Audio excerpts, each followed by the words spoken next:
Hello everyone, me here. Okay, so yeah, I'm back with another video. A couple of hours ago, I just realized that Oversimplified had released a video with the Napoleonic Wars, and I'm a big fan of Oversimplified, right? I've seen actually quite a lot of their videos and everything, so I may actually have to do more videos of those things. But you know, the video is like pretty much 30 minutes long. I'm gonna do something a little bit different here. I'm gonna watch this video at ×2 speed, okay?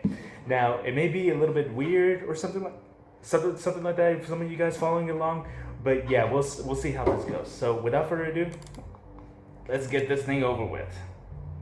Who knows, ×2 speed may be funny. Things at faster speed tend to be a little bit funnier sometimes. And let me make an adjustment right there, and I think that's good. Alright, here we go. This video was made possible by NordVPN. Stay safe online by clicking the link below and get a huge discount off a 2-year plan with a risk-free 30-day money-back guarantee. Also, why not grab yourself a character pin of the little corporal himself before they sell out? And big shout out to the patrons. Head on over to learn about benefits such as Discord access and maybe even a little behind-the-scenes content. Okay, Mrs. Bonaparte, this is it. One last push and we're done.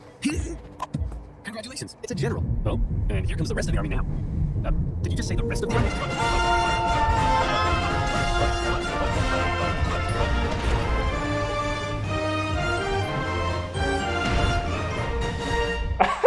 History is full of great conquerors, many with very impressive origin stories. For example, Alexander the Great was the son of a king. Julius Caesar came from an aristocratic family and descended from a goddess. Great conquerors don't usually come from relatively insignificant families living on impoverished islands. But as it just so happens, that is where our story begins. In the early 18th century, the island of Corsica was a part of the Republic of Genoa until one day Corsica said, hey, we're declaring independence, and it's probably not worth your time to try and stop us. So Genoa said, you're right, it isn't worth your time. Hey, France, you want to buy this island? And France said, sure thing. And thus, Corsica became France, just in time for Napoleon to be born French. Many Corsicans didn't appreciate their new conquerors, however, and from an early age, Napoleon developed some fairly anti-French sentiments. Napoleon's dad, however, quickly embraced his new French overlords, which created some tension between dad and son. Oh, look at me, I'm dad. I wear powdered wigs and silver buckled shoes, and I'm a traitor to the Corsican people. Go to your room, Napoleon. No, you go to your room, dad. Okay. On the other hand, Napoleon adored his mother, who was definitely the disciplinarian of the family, and even though she would punish Napoleon severely, he kind of respected that. But Napoleon's parents wanted the best for their family, and since they were very minor nobility, they were able to have Napoleon sent off to the shining lights and rat-infested sewage puddles of the big city. Napoleon went to military school in France. Okay, Napoleon, why don't you introduce yourself to your new classmates? Well, I'm Napoleon, and I hate all of you. Your farts smell like cheese, you can't pronounce the letter R, all you do is go on strike, and you call eggs biffs like a bunch of big dumb idiot dingleberries. Okay. Thanks, Napoleon. I hope you like being bullied. And bullied, he was. They picked on him for his Corsican accent, his family's lack of wealth, and it probably didn't help that he also had a bit of a chip on his shoulder, but he could hold his own, and on an average day, might be found dishing out ratatouille sandwiches for breakfast. He spent much of his time alone, and he loved reading about the great conquerors of history. He learned about Julius Caesar, and he wondered if one day he too might have a pizza franchise named after him. He excelled at math and geography, and when he graduated at the age of 16, he was made second lieutenant in the artillery regiment. Now, second lieutenant might sound pretty sweet to a screw-up like you, but Napoleon had a little something called ambition. Stonks of it, and he wasn't content being just some junior officer. He wanted to rise the ranks. Unfortunately for him, that would be a little difficult. Well, Napoleon, I reviewed your application. It's clear you're very skilled and would be a perfect fit for the promotion. And Sydney, you're just about the biggest idiot I've ever seen. Your test results suggest you have the mental aptitude of a senile earthworm, and in the part of the form where you list your experience, you seem to have drawn a picture of a gerbil giving birth to a shoe, but your dad is the Marquis de la Foufoyette, so you get the joke. French society was just too closed off. Positions were handed out based on nobility, not talent, and the young Napoleon probably felt stuck. Wouldn't it be nice if, say, a revolution came along and changed all of that? Well, what are the chances? The French Revolution is here. Bastille toppling, head chopping, king popping. The revolution promised to do away with the old social hierarchy and make everyone a little more equal. Napoleon did not care much for the fighting mobs, but if it meant he could rise the ranks, he was in. He began fighting to defend the revolution. He put down a British-sponsored counter-revolution in Toulon and got promoted. He put down a royalist uprising in Paris and got promoted. And as his military prowess became more recognized, he was even given his very own army. It was astonishing progress for such a young man of humble origins, and Napoleon's wildest dreams were coming true. But Napoleon also believed he could increase his social status if he married an older rich lady, and so during this time, Napoleon went on the prowl. However, if some sources are to be believed, he was a verified creep. He reportedly had terrible luck with women, and most wanted nothing to do with him. Fortunately, he eventually met Josephine, an aging single mother who was deeply in debt and needed stability, so she agreed to marry him despite finding him intensely disgusting. Napoleon, you dirty dog, you've done it. Unbeknownst to Napoleon, however, Josephine had a bit of a promiscuous reputation. Hey Napoleon, I hear you're marrying Josephine. Boy, she sure is a great kisser. And that's right. Hey, wait, what do you mean she's a great kisser? Here we go. You hear Napoleon's marrying Josephine? Wow, she sure is a great kisser. Now hang on just a minute, everyone. Napoleon's marrying Josephine. Oh, yeah, I'm pretty sure he's good. For goodness sake, is there anyone here who hasn't kissed my wife? Yeah, you. As Napoleon fell madly in love with his new wife, she fell madly in love with a man named Hippolyte. It wouldn't be long, however, before Napoleon would leave home and go because while France was having its revolution, tensions in Europe were rising. Hey, Austria, you'll never guess what we just did. What's that, France? I got 2 words for you. Revolution. We totally did to our monarchy. What? Dude, the rest of us are monarchies. You just totally threatened the balance of power in Europe. Now we have to worry about our stinky peasants rising up against us. I mean, holy hell, your queen is... Okay, friends, this is pretty awkward, and the rest of Europe is probably itching to give you a wedgie, but you're not ready for a war yet, so you gotta be cool, man. It's absolutely crucial that you say something to defuse the situation right now. Preposterous. Sacre bleu! So France ended up at war with basically the rest of Europe, and the first revolution began. At first, France struggled, but then they started to do surprisingly well, and in many conquered territories, they began to establish sister republics. This is actually really funny. In 1796, they planned a 3-pronged attack to take Vienna and knock Austria out of the war, with 2 magnificent armies in the north to kick ass, and Napoleon in the south as a bit of a diversion. For the first time, Napoleon would lead a military campaign. This was his chance to prove himself, to be somebody, and what a general he proved to be. The army he was given were demoralized, lacking equipment, and underpaid, but Napoleon galvanized them with inspirational speeches, and he took them into Italy. He was outnumbered, and his campaign was partially meant to be a sideshow, but he made it the main show. While the 2 northern armies were being held back, Napoleon made staggering progress. In a signature Napoleon move, he masterfully split his his enemies into two and took them on separately, knocking Sardinia out of the war and putting the Austrians on the run. At the famous Battle of Lodi, he was in the fray, aiming the cannons himself, getting covered in mud, and earning the total respect of his men. They respected him so much that when he ordered an almost suicidal assault on the only bridge in town, his men threw themselves at it and took it despite fierce Austrian resistance. For Napoleon, it was all he needed to confirm that he was the greatest human who had ever existed. Wow, Napoleon, you're pretty great at military stuff. Just be careful your head doesn't get too big. What did you just say to me, little prick? And as Napoleon slept through northern Italy, the Italians cheered his arrival. Yes, I'm here to liberate you from your cruel Austrian oppressors and replace them with French ones. Napoleon plundered as he went, sending riches back to France to help with the economy, but also paying his men the first real money they'd seen in years. The Pope had been supporting the Austrians, so Napoleon briefly went to go give him a slap, and as he began to approach Vienna, the exhausted Austrians were forced to make peace, with Napoleon overseeing negotiations himself. He had just single-handedly knocked Austria out of the war. And by the way, he was only 28, so maybe it's about time you moved out of your dad's attic. In the Italian territories, Napoleon established new French sister republics, even writing constitutions and organizing governments himself, not something he generally does. When he got back to France, he was hailed as a hero, and the extremely unpopular government were I'm 28, I left. so they agreed he should go far from France to Egypt, where he could maybe undermine British access to India. Napoleon was eager to win more glory, so he brought with him a team of scholars, and he was like, whoa, it's a freaking man cat. Whoa, it's a big stick. Whoa, it's an ugly horse. Whoa, it's a stumpy little manlet. Hey, I'm actually average height for the time. But then British Admiral Nelson came down and wrecked his fleet, and an Anglo-Ottoman force defeated him at Acre, so Napoleon abandoned his men and went back to France. He was, His campaign in Egypt hadn't gone quite as planned, but one thing you should know about Napoleon was that he was a skilled propagandist. He published his own newspapers that sometimes exaggerated his achievements, and even commissioned paintings that generally made him look cool. So when he returned to Paris, he was yet again hailed as a hero, and he began to get some power-hungry ideas. First, however, he had a bit of a problem to deal with. See, he had learned something shocking about his dear wife. Really, Josephine? This guy? I'm just as tall as you. I'm sorry, I swear. Now that you're becoming famous, I'll never do it again. Make sure you don't. I've never stooped so low as to cheat on you. Now, if you'll excuse me, I'll be in this room consulting my generals for the next 30 minutes. And by consulting, I mean boinking. By my generals, I mean this woman. And by 30 minutes, I mean 2 seconds. Having dealt with his wife, Napoleon was then approached by a very influential politician Really? who said he had an idea. He wanted to stage a coup against the deeply unpopular government and needed the extremely popular Napoleon's help. And Napoleon thought that was just a non-tunist idea. The plan was to trap the government and convince them to voluntarily give up their power. And here's how they did it. Hey guys, oh my gosh, quick! There's a dangerous Jacobin plot to overthrow you, which we definitely aren't just making up. Better get inside this cage so we can protect you. Okay. Gentlemen, we got him.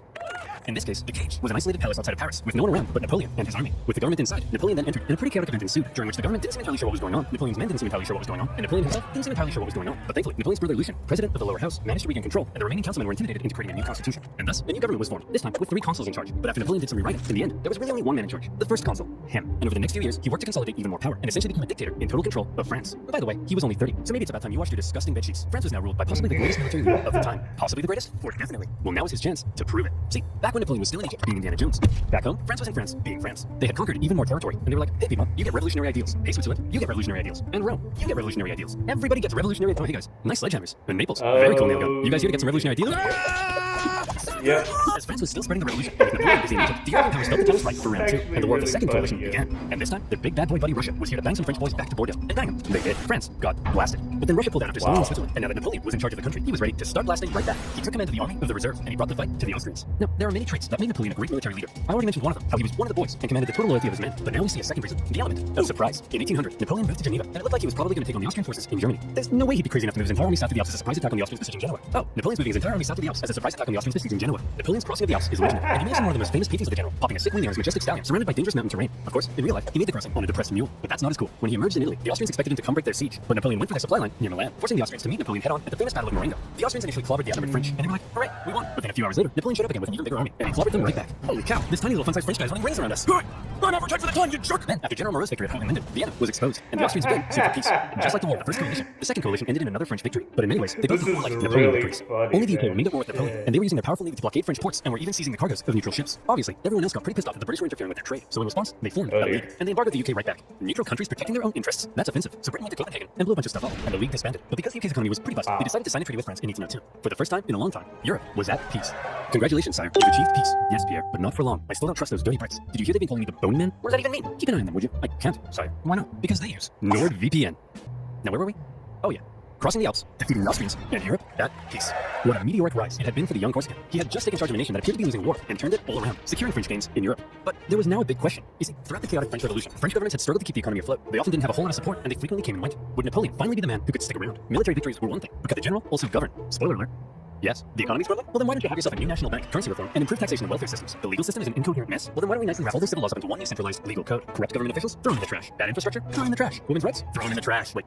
Yeah, unfortunately, while Napoleon was building on the equality of the revolution, he also largely scaled back rights for certain groups, and husbands had full legal control over their wives. But come on, ladies, maybe let men have a slice of the pie for once. Okay. Napoleon further reformed education, ensuring a system based on individual ability, meaning now women had to compete with everyone else, and Napoleon could get the cream of the crop to help him run the republic. But he wasn't just building on the ideas of the revolution. The revolution had led to a lot of chaos, and Napoleon needed stability. So he rolled back a couple things, most notably with religion. The revolution had pretty much kicked the Catholic Church to the curb, but Napoleon understood that since many French citizens still considered themselves Catholic, that could be a problem. So he came to an agreement with the Pope and brought back the church, only this time with some pretty hefty power limitations. He also ensured freedom for other religions, and is often noted for his positive treatment of Jewish people at a time of widespread anti-Semitism. But while all of this made Napoleon seem like a pretty stand-up dude, it's It's good to note that he believed in religious freedom because he thought it was a powerful tool to keep the poor from eating the rich, or something like that. Overall, Napoleon's aim was to end the chaos of the revolution and finally create a stable and prospering French republic. And in that aim, he seemed to be largely successful and generally popular with the people of France. He officially declared that the revolution is over, adding, "I am the revolution." Napoleon's head could be seen for miles. Of course, not everyone was happy with Napoleon's reforms. Conservatives felt he was too radical. Radicals felt he was too conservative. But since Napoleon was a dictator, opposition could usually be stamped out with some good old-fashioned iron fisting. In 1804, Napoleon took one last major step. After some failed attempts were made to assassinate him, he wanted to strengthen his position and ensure his dynasty could live on after him. And so he decided being first consul for life simply wasn't quite enough. He decided he should become emperor. He held a vote asking the French people if they were cool with the idea, and they returned a definitely not-rigged 99.9% in favor. The ball's on this man. And so on the 2nd of December, 1804, in an elaborate ceremony at Notre Dame, Napoleon was made emperor. The Pope was even invited to attend, and normally he would crown an emperor, but to make sure everyone knew this wasn't some Charlemagne-style circular power division, Napoleon lifted the crown and placed it on his own head. Like I said, the ball's on this man. He was now emperor of the French. Wow. Well, Napoleon, you were a general, then you became first consul for life, and now you're an emperor. Is it enough yet?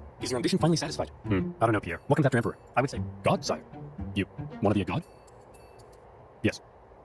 I'll put it down to maybe. Okay, everyone. What the hell is going on? This Corsican guy showed up out of nowhere, and he's kicking our ass. He's exploring ideas of the French Revolution wherever he goes, and he just declared himself king of Italy and emperor. He can't do that. I'm the emperor. Oh, hey, fellow monarchs. I see you're having a monarch party. My invite must have got lost in the mail. I'll just set up a spot right here.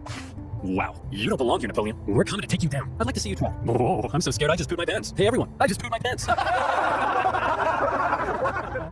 No, but I did just poo my pants. Before Napoleon had even declared himself emperor, the British had already redeclared war on France because both sides had been violating their previous treaty. Napoleon immediately occupied Hanover and then began making plans for a great British invasion, partially paid for by selling a huge chunk of land to the United States. Napoleon gathered his army along the English Channel, but here was the problem. While Napoleon's powerful army would almost certainly obliterate the British on land, there was very little chance he'd actually make it across the Channel because Britannia ruled the waves. This power dynamic would keep the two traditional enemies from engaging in much real direct combat throughout the Napoleonic Wars. However, the British had something else up their sleeve: copious amounts of money. They were willing to throw cash at anyone who would go to war against Napoleon, and there were plenty of takers. Austria, Russia, Naples, and Sweden, hoping to put Napoleon's France back in its place, formed a third coalition against France. The coalition forces probably thought that this time they stood a chance. They weren't prepared for the total humiliation they were about to suffer. The War of the Third Coalition was Napoleon at his best. We've already learned two ways in which Napoleon was a great military commander, but here comes one of the biggest reasons: speed. He had reorganized his army into corps, which were themselves basically small armies. Each had their own infantry, cavalry, and artillery, and as a result, was able to act more independently. They spread out through the countryside, and by living off the land rather than relying on heavy supply trains, they were able to move extremely quickly. Napoleon would traverse massive distances, outmaneuver his enemies, isolate them, and then move in for the kill before they even knew what was going on. Lightning warfare leading to total destruction. Would you like to see him do it? Here we go.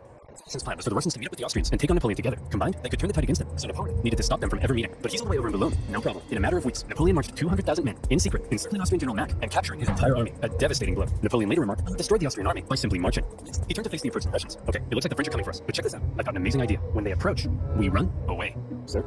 You're a genius. The Russians began to retreat with Napoleon giving chase, and simple tactics relied on quick victories. This could be a problem, especially because the longer the war went on, the more likely it looked other countries may join the coalition against him. But Napoleon knew the Russian Tsar, Alexander I, was young and seeking glory, so he came up with an idea to lure him in. He sent him a message. What does it say?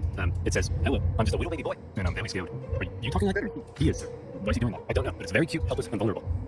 A little baby boy, eh? Very scared, eh? Cute, eh? Boys, get my crossbow. We're going hunting. The Allied forces turned to face Napoleon, who they now believed was in a vulnerable position. He was set up at Austerlitz, and to make it look like he was retreating, he had even evacuated the high ground. A thick fog set in, obscuring Napoleon's center, as the Allies took the bait and set up on the heights. From there, they spotted Napoleon's very weak-looking right flank, and they descended the heights to go get it. Little did they know, it was exactly what Napoleon was hoping they'd do. The next thing they knew, a large French force was emerging from the fog, launching a huge central assault up the hill. They swung around, crushing the Allies, and as men attempted to flee across the frozen lakes, Napoleon ordered his artillery to fire on the ice, causing an unknown number to drown. But he told me he was just a little baby boy. What happened? He tricked you, sir. You mean I was the little baby boy all along? It was Napoleon's masterpiece, and Austria were once again forced to make peace with France. Then, with the French conquest of Naples in 1806, the War of the Third Coalition ended as yet another Napoleon victory. This was the third time Napoleon had had to give Austrian Emperor Francis a good spanking. And so, with the peace treaty in 1805, Napoleon was determined to punish him. He was forced to give up territory, hand over significant compensation, and promised never to fight Napoleon again. For now, Russia, Sweden, and the UK remained at war with France, but weren't able to offer much of a threat. And so, Napoleon got to work strengthening his grip over Europe. He gave out rule of captured territories to his family and friends, and most notably, he established a new confederation in Germany, with himself as its protector. Seeing his influence in Germany being wiped away, Emperor Francis acknowledged reality and officially dissolved the Holy Roman Empire, an entity that had existed for over 1,000 years. But it wasn't all good news for Napoleon. For one thing, Spain had earlier allied with France in 1804 because the British just couldn't help themselves from blowing up Spanish ships, and Napoleon hoped the combined French-Spanish fleet would eventually be able to invade England. Unfortunately, he received word that British Admiral Nelson had engaged his fleet at Trafalgar. Normally, naval battles look like this, but in this case, Nelson did this. Was it because he was an idiot? No, it's because he was a genius. He successfully punched through the Franco-Spanish line and unleashed hell. His victory ensured British control of the sea, and his death during the battle made him a legend. Napoleon's hopes for a future British invasion were gone. But not just that. Napoleon was also hoping to secure peace on the continent, but that wasn't looking likely because the Prussian king was under pressure from his wife, Frederick. He's established a confederation in our turf, and he told us he'd give us Hanover, but then offered it to the British. You have to declare war on him. What is it with you and war? What is it with you and being a cupcake? Go to war! Okay. In October 1806, Prussia, with its famed military tradition, joined the coalition and declared war, beginning the War of the Fourth Coalition. Unfortunately, Prussian King Frederick William III wasn't the smartest tool in the shed. Look at him over there, being all French. Makes me sick. Boys, we'll get him this time. But here's the thing. This time, we have to stick together. Do not under any circumstances face Napoleon by yourself. You all saw what happened to Austria.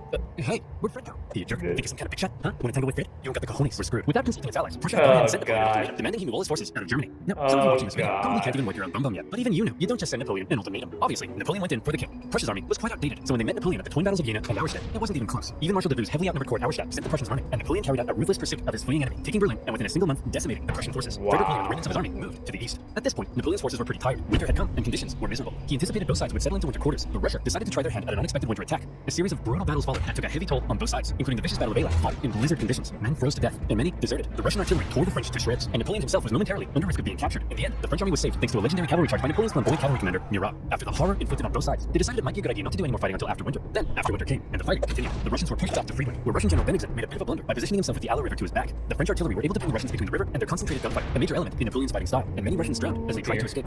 War of the Fourth Coalition. Victory, Napoleon. Wow. You kidding me? Shit. We're gonna have to watch part 2 in a bit. Alright.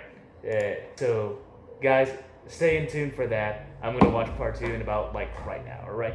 But anyways, that was my video, and what do you think of me watching it at ×2 speed? Because I actually kind of think it's freaking hilarious watching it ×2 speed. But anyways, I'll see you guys in the next video, alright? Bye.